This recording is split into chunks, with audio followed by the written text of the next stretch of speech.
Right, now let's come back to chapter 10. Now we're at paragraph 4. After having done the guideline on structured deposits, now this particular set of guidelines relate to the switching of designated investment products. Now, as we have gone through this earlier in the notice, so here they provide you with guidelines in relation to how to go about asking clients to switch from one product to the other, right? Right. In particular, I draw your attention to 4.3 that says that these guidelines are not intended to replace or override any legislative provisions under the Act, and the guidelines should be read in conjunction with the provisions of the Act, subsidiary legislation under the Act, that's the FAR, as well as written directions, notices, codes and guidelines that the authority, MAS, may issue from time to time. Now here I want to highlight 4.4, an important point. What does switching means in detail? It includes a situation where a client disposes of or reduces interest in all, right? In all or part of an investment product, in order to acquire or to increase his interest in all or part of another investment product. And as a result, the switch is construed as such. Right? So not only are you asking a client to switch all, but a part of the product that is considered as a switch. Right? An obligation, of course, that the obligations are for the financial advisor as well as the representatives are the same: to know your client, needs analysis, documentation, and record keeping. All this you have done earlier if you ask your client to switch to a new product. All right, this new product, the replacement product as is defined there, an analysis must be done accordingly as if it were a new product. All right, so original product to a replacement product. So this replacement product is considered as a new product. And all the obligations for recommending a product must be done as well. In other words, you go back to square one, repeat the whole advisory sales process.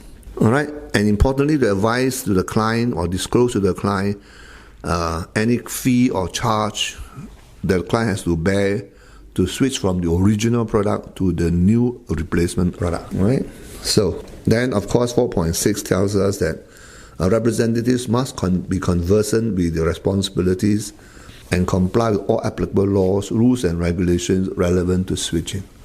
Switching has always been a bugbear, all right? It has always been a source of complaint, a source of dispute, where the client will always say, oh, I was not properly advised to switch to this new product, all right? And this new product, this replacement product, less beneficial to me, I got to pay more, etc., etc. All right? Complaints often comes in regard to allegations of asking client to switch the product. Okay. Moving on, I think we have done enough of this in terms of the switching of products. All right, and of course, as you know, the new product, the replacement product must be suitable to the client, and the must not be less, and the client should not. That's in 4.9a, right? So we have done this before, so I just want you to look at 4.9b. All right, a prominent warning containing words to the following effect must be given to the client. All right, so these are the details, all right? And the prominent warning, I would like to take some time to read this to you. You may incur fees and charges as a result of the disposal of or reduction in interest in an existing investment product and the acquisition of or an increase in interest in a new investment product. Before switching from one investment product to the another, you should find out whether you are entitled to free switching and consider carefully whether any fees, charges, or disadvantages that may arise from a switch would outweigh any potential benefits. Now, some of the disadvantages associated with switching include the following. You may incur transaction costs without gaining any real benefit from the switch. The new investment product may offer a lower level of benefit at a higher cost or same cost, or offer the same level of benefit at a higher cost. That is detrimental to the client. 3, you may incur penalties for terminating the existing investment product. And 4, investment product may be less suitable for you. And therefore, there's another last warning there, last line. You should seek the advice of your financial advisor when in doubt, if or if you require further clarification. So, the notice and the guideline regarding switching is very stringent, right? Because oftentimes, like I said, there's allegation of churning, right? So this issue of churning has been with the financial services industry for a long, long time. All right, so just be very careful when you ask a customer to switch from one product to the next. Now, apart from that, this particular guideline also gives you at paragraph C about the processes and the procedures and the controls that must be in place, all right, before switching can be done. All right, so C1 talks about front-end monitoring procedures. All right, to make sure to facilitate that the switch is not detrimental to a client's interest, the financial advisor should require the client to declare in writing whether he has been advised by a representative of the financial advisor to switch. All right, so here there's front-end monitoring. All right, in order to make sure that the switching is done properly, then you require the customer to declare in writing that he has been properly advised. All right, so the client's declaration include the circumstances where the original product, especially it is a different type of designated product from the replacement product, all right, and are purchased from other financial advisors. All right, so here in this case there may be issues of poaching, right, of customers, asking customers to switch. Now, if a client declares that he has been advised by a representative of the financial advisor to switch, the financial advisor should require the following additional declarations to be made in writing. The client should declare whether the representative has drawn his attention to the costs and the possible disadvantages associated with the switch. 2, whether he wishes to proceed with the switch despite the fees, charges, or disadvantages that may arise from the switch, which could outweigh any potential benefits. Now, this is to make sure that the client has enough information, right, to make an informed decision whether to switch or not. All right, and then B says the representative should declare whether the client is entitled to any free switching. All right, so that the client is fully informed of all switching options. All right, so this clearly means that the MAS and under this notice and under this guideline, through this notice and through this guideline, is not stopping customers from switching. It's not stopping financial advisor representatives from asking clients to switch, right? But there are strict rules and regulations governing switching, right? So all the applicable laws, all the rules and regulations relevant to switching must be complied with. So that's in terms of the front-end monitoring procedures that are required, right?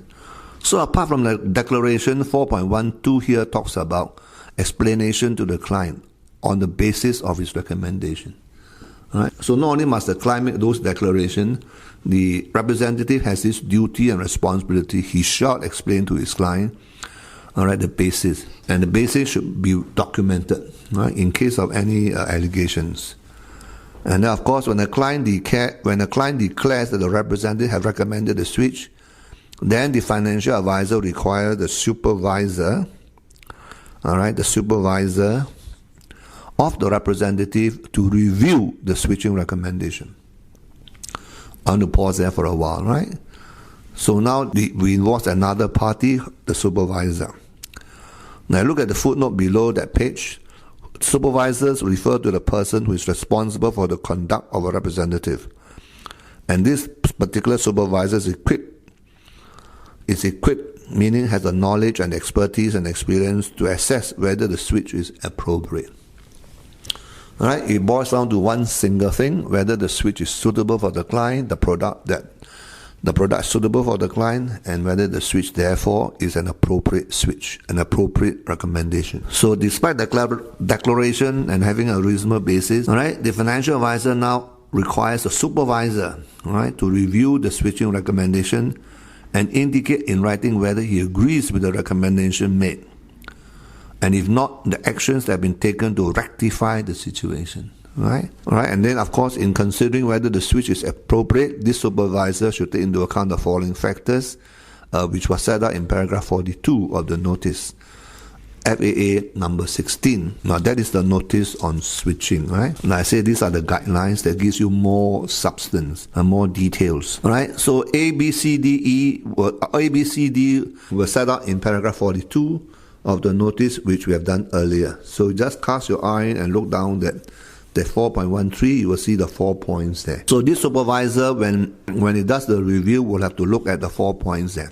Right? Whether the client suffers any penalty for terminating the original product, that's one. Whether the client will incur any transaction costs without gaining any real benefit from the switch. C, whether the replacement product confers a lower level of benefit at a higher cost or same cost to the client, or the same level of benefit at a higher cost. And D, whether the replacement product is less suitable for the client. Alright, this goes through the whole notice and the guideline for switching. Alright, so we'll talk about the front-end monitoring. Those are the front-end monitoring steps. Now then C2 talks about back-end monitoring, right? Now back-end monitoring means that the financial advisor should institute controls, processes and procedures to effectively monitor and track the switching of designated investment products. Right, as we have seen earlier about the balance scorecard, this is one of the issues on the balance scorecard, right? Whether a representative or an agent asks the clients to switch products, right? In terms of only based on targets and not other key non-sales target indicators, the non-sales key performance indicators as such. Okay, all right. So you need to take a look at 4.14 in terms of A, checking the past transactions and records of a client, each new purchase made so as to detect switches that are not declared by the client, tracking the volume of switches, identify the representatives with an unusually high volume of switching transactions. So are there any representatives that often ask clients to switch, unusually high volume, tracking the volume of switches? All these are back end. And putting in place procedures to ensure that each switch recommended by a representative is reviewed by a supervisor for appropriateness. Right? So supervisor does the review. It must be documented. Who is the supervisor? What basis he agrees with the recommendation? Or what basis he disagrees with the recommendation of the financial advisor representative. Right? Then implementing any other procedures and controls to identify any unusual trends in switching transactions. Right? So because, as I've said, this is a bugbear, often a ground for complaint. Right? Now what happens if the client does not make the declaration? And that's provided for under 4.15, where the FA detects a switch that's not declared by a client. The financial advisor should require the supervisor of the representative to review the switch and indicate in writing whether he agrees with the recommendation or not, and the necessary action to be taken. Right?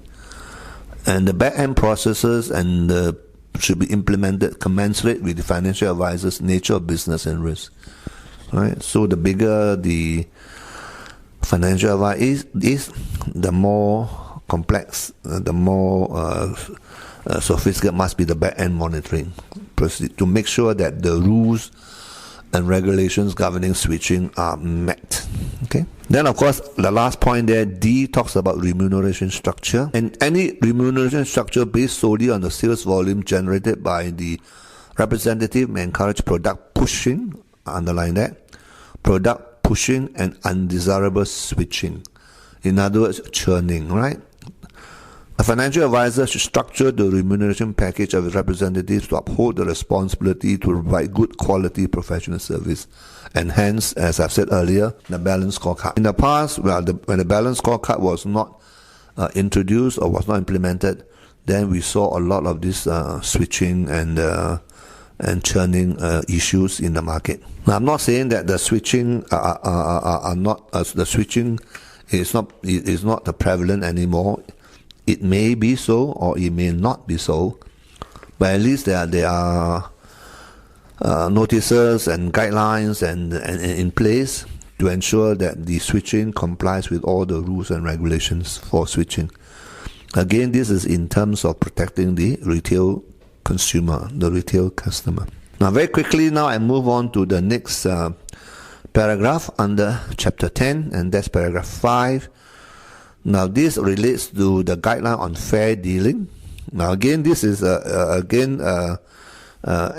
and the relevant authorities are very progressive, and as times go by, they saw the need to introduce new notices, new guidelines, new laws and regulations governing the provision of financial advisory services or the recommending of products to retail customers. Right? So this is FAA guideline number 11.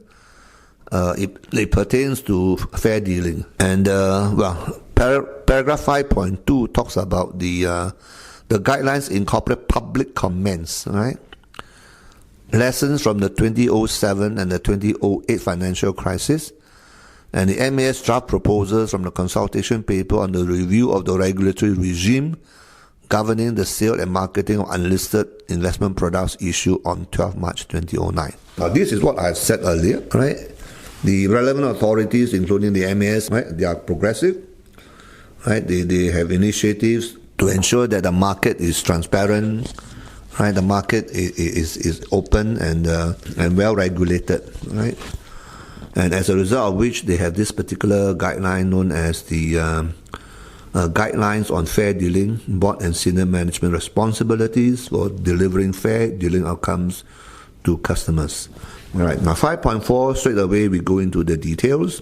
And here the guidelines set up 5 fair dealing outcomes. So there are 5, and the guidelines also explain why each outcome is important, right? And they also list out key issues, right? And provide illustrations of good and poor practices. And importantly, they set out assessment questions for the board and the senior management to ensure, right, to make sure the fair dealing outcomes to customers are met. Right? The 5 fair dealing outcomes you can see at 5.5 is, first of all, is outcome number 1. Customers have confidence that they deal with financial institutions where fair dealing is central to the corporate culture. So that's outcome number 1. So that customers have confidence. So this is the issue of confidence. And you need a corporate culture, right, to be able to deliver this outcome to the customers. Right? 2, financial institutions offer products and services that are suitable for their target customer segment. I'll repeat that. Outcome 2, financial institutions offer products and services that are suitable for their target customer segments. Again, the idea of suitability. And then 3, financial institutions have competent representatives who provide customers with quality advice and appropriate recommendations. All right, competency, capability. Outcome 4, customers receive clear, relevant, and timely information to make informed financial decisions. All right, this in terms of product disclosure information and all the related stuff. And lastly, financial institutions handle customer complaints in an independent, effective, and prompt manner. So a separate unit may be required, right, to receive complaints, right, handle complaints, and resolve complaints independently, effectively, and promptly. Right? So those are the 5 fair dealing outcomes. And importantly, look at 5.6. All right. So now this guideline makes the board being responsible for charting the corporate policy and strategy to deliver the 5 fair dealing outcomes. Right. And then the board will oversee the senior management in implementing its corporate policy and strategy approved by the board. All right, so now they are pushing all their responsibility up. So the board charts the corporate strategy, the board charts the corporate policy, and now the senior management are accountable, all right, to ensure that the 5 dealing outcomes are met and are followed. All right, it becomes a corporate culture thing. It becomes a corporate values, the core values of the company. Right, the 4 core values of the financial institution or the financial advisor. All right, and well, I just want to highlight to you the 2 important divisions or the 2 important bodies that will oversee and manage these 5 fair dealing outcomes, right? So 5.7 talks about the board and the senior management, all right, should need to constantly review the business model so that it is consistent and applies throughout the financial institution. All right, 5.8 talk about the emphasis on outcomes is deliberate, underline the outcomes. All right, so they are not looking at process and procedures, they are looking at what is the result, what is the outcome. All right. Customers are concerned about the experiences when dealing with financial institutions. So do they have a good experience? Do they benefit? Do they feel that they are being fairly treated? All right, and whether the investment products and services they buy provide real value. All right. So these 5 outcomes provide clear benchmarks for the MAS and the whole industry to assess the performance and success of financial institutions in promoting good market conduct practices. That's 5.8. Could you please underline that? Okay. So apart from all the rules and regulations and etc., now you have this particular guideline that sets the tone for the board and the senior management to take responsibility, right, to spearhead and to support fair dealing outcomes. All right. So if found wanting, then the MAS may want to take into account the financial institution's ability or failure to observe this guideline in applying the criteria of fit and proper. Right? So if you do not comply, if the financial institution does not comply or does not adhere to the guideline or regarding delivering fair dealing outcomes, then the MAS may say, hey, maybe this financial person is not fit and proper in regard to the activities that it is licensed to do so. All right. So therefore, MAS will use its supervisory or enforcement action, all right, through inspections or visits to the financial institutions, through interviews with the board, interviews with the senior management, or even surveys. Right? They conduct surveys of financial institutions, particularly customer surveys, mystery shopping exercises. Right? There's a whole range of things that the MAS can embark on in order to see whether a financial advisor or a financial institution follow the fair dealing outcomes. Right? So you can that is how the MAS is going to operationalize this particular guideline. All right. Now, in addition to what the MAS can do or will do, then the industry and consumer associations also play a part, all right, in promoting fair dealing outcome. The industry, for example, you have the various types of associations that we talk about in Chapter 1, all right? Like, for example, life insurance, you have the Life Insurance Association of Singapore. Talk about financial advisory, financial advisors, you have the Association of Financial Advisors. All right, you have the Investment Management Association of Singapore and the like. So all these industry and consumer associations play a key role in promoting fair dealing outcomes as well. All right, in other words, everyone related to the financial services industry, relating to banking and finance, has a role to play. Whether it's the MAS, the banks themselves, the finance companies, the financial advisors, etc. Right? They themselves have a role to play, and the associations and the consumer associations also have a role to play. All right. So what do? They look at developing case studies and examples of best practices against similar mystery shopping exercises, customer surveys, studies done by the academics or by professionals. All right. Aligning codes of practices with the fair dealing outcomes. You will notice that most of these associations have their code of practices, their ethics, and so forth. So therefore, are they aligned when you compare that with what is happening on the ground? When the financial advisor or the exam financial advisor or the other financial institutions conduct their various practices, right? Then conduct training for industry representatives. So are there sufficient and adequate, correct level of training? And whether there's also educating consumers, right? Seminars, workshops, free seminars, free workshops, right, in order to educate the consumers, right, to help them better understand the fair dealing initiative of the financial institutions in Singapore, the banks and the financial institutions in Singapore. So then if you look down the page under 5A to 5E of that guideline, then you look at the fair dealing outcome. Right? You look at the big box there in bold. The first one is customers have confidence that they deal with financial institutions where fair dealing is central to the corporate culture. Now A1 sets out the rationale. All right, then A2, right, talk about devising a clear strategy to achieve the fair dealing outcome. So you just look down the page. I do not wish to go into some great detail on this one.